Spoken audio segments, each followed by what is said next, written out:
বিচারের নামে বিচারহীনতার সংস্কৃতি তারা তৈরি করেছিল, নির্বাচনের নামে তামাশা তারা করেছিল।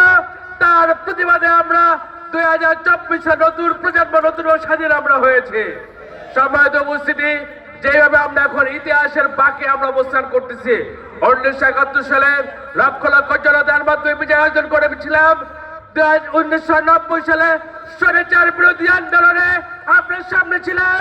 ঠিক 2024 সালেও আন্দোলনে বাংলাদেশ জামাত ইসলামী, ইসলামী ছাত্র শিবির সকলের সামনে থেকে আন্দোলনে ভূমিকা রেখেছে। স্বৈরাচার ফ্যাসিবাদ প্রতিরোধে আমরা যেমন সামনে ছিলাম, সামনে যদি আবার কোনো ফ্যাসিবাদ যদি আসে, স্বৈরাচার যদি আসে, সন্ত্রাস যদি আসে, আগস্টের জুলাইয়ের বিপ্লবে সকল দল ঐক্যবদ্ধ হয়ে, সকল মানুষ ঐক্যবদ্ধ হয়ে, আবার ছাত্র জনতা ঐক্যবদ্ধ হয়ে বাঁচানোর লাঠি নিয়ে যে হবে ফ্যাসিবাদকে প্রতিরোধ করেছি। আবার যদি ফ্যাসিবাদ আসে, সকলে ঐক্যবদ্ধ হয়ে সেই ফ্যাসিবাদ সন্ত্রাসকে আমরা প্রতিরোধ করব।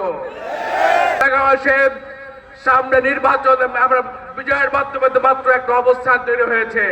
আমি বলি 5ই আগস্ট আজান দেওয়া হয়েছে, এখন নামাজ কায়েম করার জন্য, দিন কায়েম করার জন্য যত তাড়াতাড়ি ইকামত দিয়ে ইমাম তৈরি করে, যত তাড়াতাড়ি ইকামত দিয়ে দিন কায়েম করা যাবে সেই চেষ্টা আমাদের করতে হবে।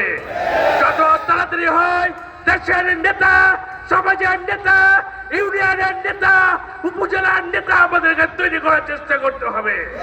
আমরা যেভাবে মসজিদের ইমাম যেভাবে আমরা নিয়োগ করি, সব দিক থেকে ভালো ইমাম দেখতে চাই। ন্যায়, ইনসাফ, ঈমান, আমল, তাকওয়ার দিক থেকে সবচেয়ে ভালো মানুষটাকে যে আমরা পাই। বাজারে বাজার করতে গেলে সবচেয়ে ভালো মাছটা যেভাবে দেখতে চাই, কিনে নিয়ে আসতে চাই, সবচেয়ে ভালো সবজিটা কিনে নিয়ে আসতে চাই।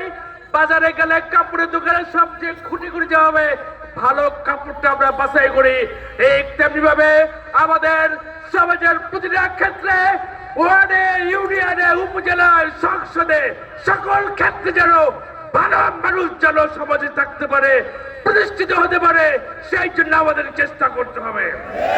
সবাইকে সামনের সকল ধরনের কর্মসূচিতে সর্বাত্মকভাবে স্বতঃস্ফূর্তভাবে অংশগ্রহণ করবেন সেই প্রত্যাশা ব্যক্ত করে আমরা আপনাদের সবাইকে ধন্যবাদ জানিয়ে বাংলাদেশ জামাত ইসলামী কালিয়াকৈর উপজেলাকে ধন্যবাদ জানিয়ে আমার বক্তব্য এখানে শেষ করছি। আসসালামু আলাইকুম রহমতুল্লাহ।